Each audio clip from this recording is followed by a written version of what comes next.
Washing machine. Sharma परिवार के सभी लोग एक साथ बैठकर खाना खा रहे थे। घर की बड़ी बहू ज्योति रसोई में गर्मा गर्म चपातियां बना रही थी और छोटी बहू मिनी बाथरूम में कपड़े धो रही थी कि तभी सभी को मिनी के जोर से चिल्लाने की आवाज आती है। मिनी की आवाज आई ना, उसे क्या हुआ, वो क्यों चीखी? अपनी बीवी की आवाज सुनकर प्रेम बाथरूम की ओर भागने के लिए खड़ा होता है कि मनीषा कहती है, अरे बैठ जा, 2 साल की दूध पीती बच्ची नहीं है वो, खुद के बच्चे हैं उसके, तू चुपचाप बैठ और खाना खा। पढ़ाया बीवी का गुलाम। क्या मनीषा जी, ये क्या कह रही हैं आप? बाथरूम में थी बहू, कहीं फिसल विसल तो नहीं गई? कमर में मोच आ गई तो बच्चों की जिम्मेदारी आप पर आ जाएगी। ये सुनते ही मनीषा भी बाथरूम की ओर भागती है और सभी क्या देखते हैं, मिनी फिसलकर फर्श पर गिरी हुई है। हो गया ना कांड, फिसल गई ना मिनी। बला तो घूम ही रही थी, मुझसे टली तो तुझ पर आ गई। मैं जानती थी कि ये होगा ही, इसीलिए तो इतने दिनों से कह रही हूं कि मंगवा लो वॉशिंग मशीन। मेरा भी पैर कल फिसलते फिसलते बचा है। फर्श पर इतनी फिसलन तो रह ही जाती है कि बचते बचते भी आदमी डगमगा जाए। कपड़े धोने के बाद सही से फर्श पर पानी डालोगी नहीं तो सर्फ तो रह जाएगा ना बहू। हाथ चलाओ, हाथ, मुंह मत चलाओ। ऐसा तो नहीं मम्मी कि ज्योति फर्श पर पानी डालती नहीं होगी, और ऐसा भी नहीं है कि हमारी शादी कल ही हुई है। 7 साल हो गए शादी को, इतने दिनों बाद इतनी बड़ी भूल तो करेगी नहीं ज्योति। एक ही जगह पर इतने वक्त से कपड़े धुल रहे हैं, इसीलिए काई जम गई है फर्श पर। कल ही ज्योति ने फिनाइल से फर्श रगड़ रगड़ कर साफ कर दिया था मेरे सामने। आंखों देखे तो मैं झुटला नहीं सकता। अब जमीन है फिसलन वाली हो गई है तो कोई करे तो क्या करे। आप लोग बहस ही करते रहेंगे या मुझे उठाएंगे भी? सभी मिनी को उठाकर कमरे में लेकर जाते हैं। देख तो बहू, कहाँ कुछ हुआ है, ऐसी चोट तो हमें हजारों लगी है। पानी की मटकियां उठाकर ले धड़ाम गिरती रहती थी मैं, जिस कारण मेरी सास ने तो मेरा नाम ही गिरी पड़ी रख दिया था। कुछ हुआ है क्या मुझे? नहीं ना, सामने खड़ी होते रह। पर मनीषा की बात पर कोई नहीं हंसता, सभी उसे एकटक देखते रहते हैं। अच्छा ठीक है, हाथ में जरा सी सूजन तो दिख रही है, बुला लो डॉक्टर को, करवा लो एक्सरे, फूंक लो 1000-1200, मुझे क्या है। प्रेम मिनी को डॉक्टर के पास लेकर जाता है और एक्सरे रिपोर्ट में आता है कि मिनी का हाथ फ्रैक्चर हो गया है। मिनी के फ्रैक्चर की बात ज्योति उसके मायके वालों को फोन करके बता देती है। मैंने कितनी बार समझाया था इस लड़की को कि अंदर से खोखले लोग हैं ये, पर ये मिनी दामाद जी के प्यार में ऐसी पड़ी कि मेरे मना करने के बावजूद भी ऐसे घर में ब्याह कर चली गई। उस वक्त मिनी के प्यार में मैंने सब सह लिया, पर मेरी बेटी के जान पर बनाएगी तो मैं थोड़ी ना बर्दाश्त करूंगी। और उल्टे पैर ही सुषमा अपनी बेटी के ससुराल पहुंच जाती है। कहाँ है समधन जी, ये क्या हो रहा है? तोड़ दिया ना मेरी बेटी का हाथ आप लोगों ने। लगता है आप भूल गई है किस खानदान से आती हूँ मैं। माथे पर बंदूक रखकर इसके पापा जी से शादी की थी मैंने, बस बंदूक उठाना छोड़ा है पर चलाना नहीं भूली। हे भगवान, इस डाकू को किसने खबर पहुंचा दी। अरे समधन जी, आप ना बेकार में ही बिगड़ रही है। चलिए बैठिए बैठिए, ऐसी कोई बात नहीं हुई। वो तो बेचारी हमारी मिनी ऐसी भी फूल सी है, जरा सा पैर फिसल गया और गिर पड़ी, उसी में ना जरा सा हेयर लाइन फ्रैक्चर हो गया है। अरे आपके बाथरूम के अलावा और कहीं तो गिर ही नहीं सकती मिनी। कितनी बार बोला है मैंने कि आपके बाथरूम के फर्श का बेड़ा गर्क हो चुका है, अब वहां कपड़े धोना छोड़ दीजिए। एक तो आपका टॉयलेट और बाथरूम भी कंबाइंड है, यहाँ बच्चियां कपड़े धो रही होती है और इसी बीच पे किसी को प्रेशर आ गया तो कपड़े छोड़कर बाहर आओ, अंदर गए हुए मेंबर के बाहर आने का वेट करो, फिर उसके आते ही अंदर जाओ और यूज किए हुए बाथरूम में बैठकर इतनी बदबू में कपड़े धो। छी छी छी छी। अरे अपनी बहुओं का जरा तो सोचिए मनीषा जी, अरे मंगवा लीजिए वॉशिंग मशीन। अब आप ही समझाइए मम्मी जी को, आंटी जी, इन्हीं सब में तो टाइम जाता है, और जैसे ही हम कपड़े धोने अंदर जाते हैं ना, उस वक्त सभी को बाथरूम जाना होता है। मैंने तो कितनी बार बोला मम्मी जी को, वो समझे तब तो। मम्मी जी, वॉशिंग मशीन आ जाएगा तो कपड़े धोने में कितनी आसानी हो जाएगी। दोपहर का खाना परोसने में इतना वक्त क्यों लगता है? क्योंकि हम कपड़े धोने में लगे रहते हैं। मशीन में यूं कपड़ा डाला, यूं निकाला, फट से काम हो जाएगा। अभी बच्चों के एग्जाम भी आने वाले हैं, उन्हें पढ़ाने का वक्त भी मिल जाएगा ना हमें। तो फिक्र मत कर बहू, अब तो वॉशिंग मशीन आएगा ही आएगा। आएगा ना समधन जी। अपनी डाकू समधन के सामने मनीषा ज्यादा कुछ बोल नहीं पाती और वॉशिंग मशीन लाने के लिए हामी भर देती है और आ जाता है शर्मा परिवार में वॉशिंग मशीन। पहले तो सब ठीक चलता है, फिर 1 महीने बाद बस बढ़ गया ना बजट। मेरी बात तो सभी को मजाक लग रही थी। पहले हमारे घर में 300 का सर्फ आ रहा था और इस बार सीधा 600, और चलाओ वॉशिंग मशीन। मैं तो उतना ही सर्फ इस्तेमाल कर रही हूँ मम्मी जी जितना कपड़ों को हाथ से धोते वक्त करती थी। शायद उससे भी कम सर्फ इस्तेमाल हो रहा है मशीन में। तो मैं कौन सा भर भर के कपड़ों में सर्फ डाल देती हूँ भाभी? मैं तो रोज कपड़े धोती भी नहीं। बृहस्पतिवार को तो कपड़े धोने से लक्ष्मी की हानि होती है, इसलिए नहीं धोती। पंडित जी ने रविवार को कपड़े धोने से मना किया है, तो हफ्ते में सिर्फ 5 दिन तो कपड़े धोती हूँ। और बच्चों के कपड़े तो सिर्फ 2 ही दिन धुलते हैं। हो सकता है इस बार सर्फ किसी के हाथ से गिर गया हो। या ये भी तो हो सकता है ना मम्मी जी कि ज्यादा सर्फ आपके कपड़ों में इस्तेमाल हो रहा होगा, क्योंकि जब से वॉशिंग मशीन आई है, चद्दर से लेकर तकिए की खोली तक, पैर पोंछने से लेकर जूते चप्पलों तक सब कुछ तो धुलवा दिया आपने। ज्यादा तेज बनने की जरूरत नहीं है, समझी? तो क्या कहना चाह रही है? सब समझ रही हूं मैं। मशीन में कपड़े धोकर तुम लोगों को ही वक्त बचाना था ना, तो बचाओ। वो बात नहीं है मम्मी जी। अरे रहने दे, सब समझ रही हूं मैं। तो क्या कहना चाह रही है? घर पर कीड़े चलवा दूं क्या मैं? साफ सफाई तो रखनी पड़ेगी ना। अब से जिसे भी कपड़े धोने हो सर्फ मुझसे मांगेगा, मैं खुद दूंगी नाप कर। और सुबह सुबह अपनी सास का लंबा चौड़ा लेक्चर सुनने के बाद मिनी और रसोई में आ जाती है। बस यही बाकी था मम्मी जी से सर्फ मांगना। इससे अच्छा तो मैं अपनी पढ़ाई पूरी करके कहीं नौकरी कर लेती। पता नहीं क्यों पड़ गई मैं प्रेम जी के प्यार में। भगवान को किसी का कर्म तोड़ना होता है ना, तो वो फोड़ ही देते। मैंने भी कम नहीं समझाया था तुझे, पर तुझे लग रहा था तेरी जेठानी अपने देवर की शादी नहीं होने देना चाहती। पहले मशीन लाने के लिए इतना ड्रामा, अब सर्फ भी सास से मांगो। मिनी और ज्योति तो सिर्फ सर्फ की प्रॉब्लम से ही परेशान हो गई थी, पर उन्हें क्या पता था कि असली प्रॉब्लम तो अभी उनका इंतजार कर रहा है।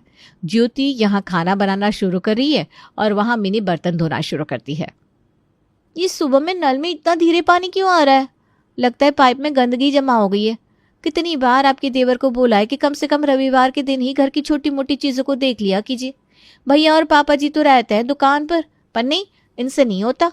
अब रुक रुक कर आ रहा है पानी, कैसे होगा सब काम? तूने पानी चढ़ाया तो था ना सुबह टंकी में, कहीं पानी खत्म तो नहीं हो गया? नहीं भाभी, अपना काम अच्छे से करती हूँ मैं। टंकी भरकर पानी बाहर आने लगा था, तब जाकर मैंने मोटर बंद किया था। जरूर पाइप में ही कुछ अटका होगा।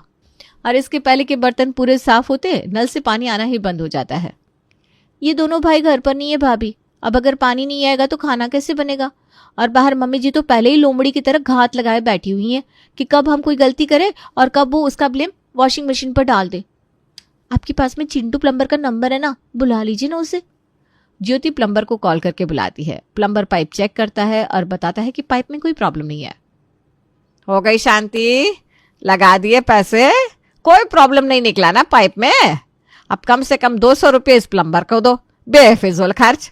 लड़के, अगर पाइप में कोई प्रॉब्लम नहीं है तो पानी क्यों नहीं आ रहा? नल भी चेक करके जा। पता चला नल में ही दिक्कत निकली। अब आप लोग इतना भर भर कर पानी वेस्ट करोगे तो पानी बचेगा कहाँ से मैडम? टंकी में पानी है ही नहीं, इसलिए पानी नहीं आ रहा, बाकी सब तो चकाचक है। पानी तो मैंने चढ़ाया था, पर पानी कैसे नहीं है टंकी में? ये लो, कर दिया पानी खत्म। हाय, अब बच्चे स्कूल से आकर नहाएंगे कैसे? खाना कैसे बनेगा? मंगवाओ गैलन। बड़बड़ाती हुई मनीषा दुकान पर अपने दोनों बेटों को कॉल लगा देती है और दोनों को घर आना पड़ता है। मैं पता करके आया हूँ मम्मी, सप्लाई वाटर का पाइपलाइन फट गया है और अभी 2 दिन तक पानी खुलेगा भी नहीं। कैसे होगा सब मैनेज? कोई बात नहीं ना भैया, गैलन मंगवा लेते हैं। और नहाना धोना फिर बोरिंग के पानी से कर लेंगे, और क्या। खाना बोरिंग के पानी से कैसे बनेगा पापा जी? और शैम्पू कैसे होगा? बोरिंग के पानी से नहाकर तो हम गंजे हो जाएंगे। और कल मुझे शैम्पू करना ही है, पार्टी में जाना है ना। कपड़े में तो झाग ही नहीं होता बोरिंग के पानी से। ऐसे भी अब मम्मी जी ने सर्फ देने पर पाबंदी लगा दी है। 2 दिन की बात है, आप गैलन का ही पानी मंगवा लीजिए ना, नहाने धोने के लिए भी और खाना बनाने के लिए भी। देख रही हूँ मैं, सब कुछ देख रही हूँ। अभी माएँ खर्च कर रही है, फिर ये पिद्दी से बच्चे भी खर्च करने लगेंगे। अच्छी बात है, 2 गलत संस्कार बच्चों को। अब इसमें संस्कार की बात कहाँ से आ गई मम्मी जी? हाँ, चढ़ जा मुझ पर। इस घर में तो मेरी किसी को पड़ी ही नहीं है। और चलाओ वॉशिंग मशीन, दिन में 10-10 बार वॉशिंग मशीन चलेगा तो पानी तो खत्म होना ही है। अभी 2 दिन तुम लोग गैलन के पानी से काम चला लोगे, पर उसके बाद क्या? इनका क्या है भाई? जब से वॉशिंग मशीन आई है ये दोनों तो खुली सांड बन गई है। नल में पाइप लगाया और बाकी काम में लग गई। वो मशीन तो पूरा पानी इस्तेमाल करता है ना। ज्योति अलग कपड़े धोती है, मिनी अलग कपड़े धोती है। फिर आपके भी तो कपड़े धुलते हैं मम्मी जी। तो मेरे कपड़े तो पहले भी धुल रहे थे, पर पहले तो पानी ऐसे खत्म नहीं हो रहा था, क्योंकि पहले बाल्टी से नाप कर पानी इस्तेमाल हो रहा था, और अब तो नदियां बहाई जा रही है भाई। अब ऐसे ही इतना इतना पानी यूज होता रहेगा तो तुम लोग कब तक गैलन मंगवाते रहोगे?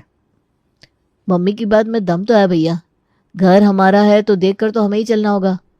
भाभी अब से आप ऐसा कीजिए कि जब तक कपड़े धुल रहे हैं मशीन पर नजर रखिए, ज्यादा पानी भरने ही मत दीजिए, वरना मशीन अगर अपने हिसाब से पानी लेता रहेगा तो पानी बचना तो मुश्किल ही है।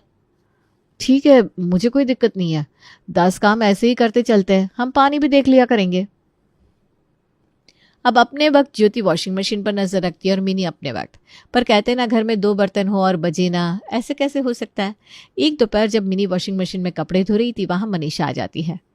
ये क्या बात हुई बहू, इस वक्त तो तू सोती थी ना पहले, और अब देख कपड़े ही धोती रह जाती है। हाँ मम्मी जी, वो क्या है ना, पहले भाभी कपड़े धोती है, फिर लाइट चली जाती है, फिर मेरा नंबर आते आते दोपहर हो जाती है।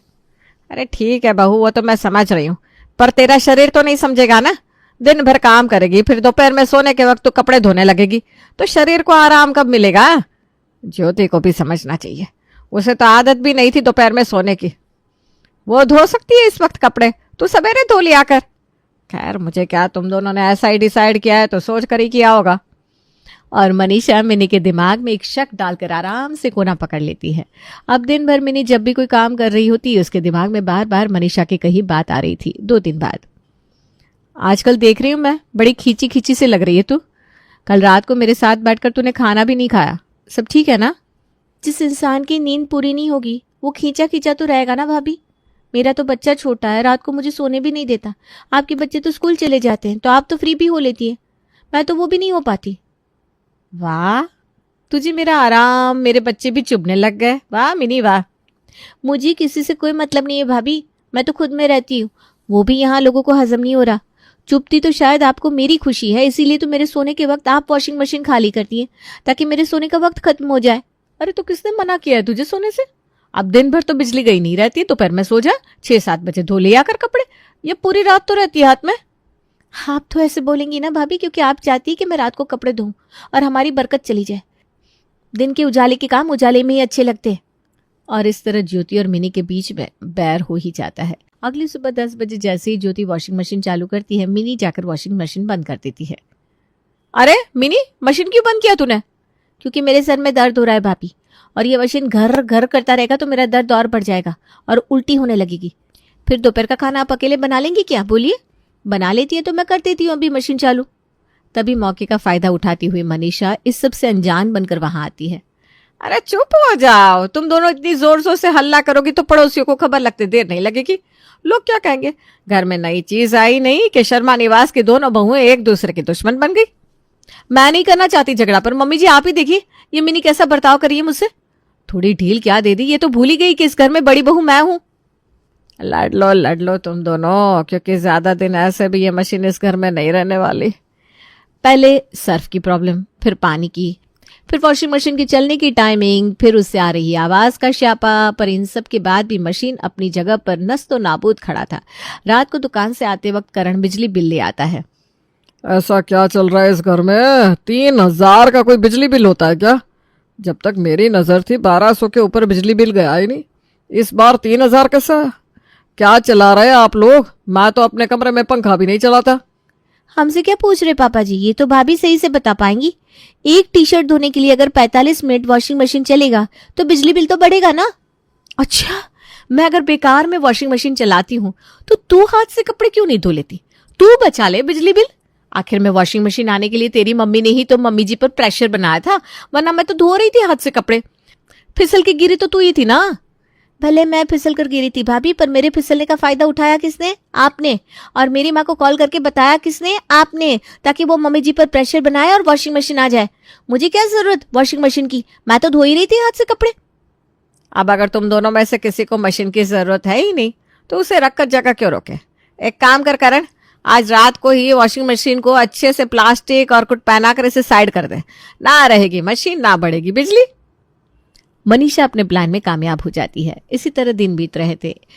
एक रोज जब पूरा घर पार्टी में गया हुआ था, दोनों देवरानी जिठानी घर पर अकेली थी।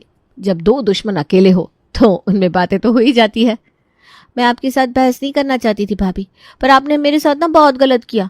मैंने आपको बहन की तरह माना, ठंड में आपको कपड़े धोने में दिक्कत हो रही थी इसलिए मैं एक्टिंग करके फिसली, जिससे मेरा हाथ भी फ्रैक्चर हो गया। फिर भी आपने मुझे कपड़े धोने के लिए दोपहर का टाइम दिया, वो तो मम्मी जी ने मुझे समझाया, वरना मैं तो समझती नहीं आपकी बात। तुम मम्मी जी की बात सुनकर मुझसे लड़ने आई थी, तू पागल है क्या मिनी। अब मैं समझी, ये सब मम्मी जी का किया धरा है। हटवा दिया ना उन्होंने वॉशिंग मशीन को तो फिर से लाना होगा, पर कैसे?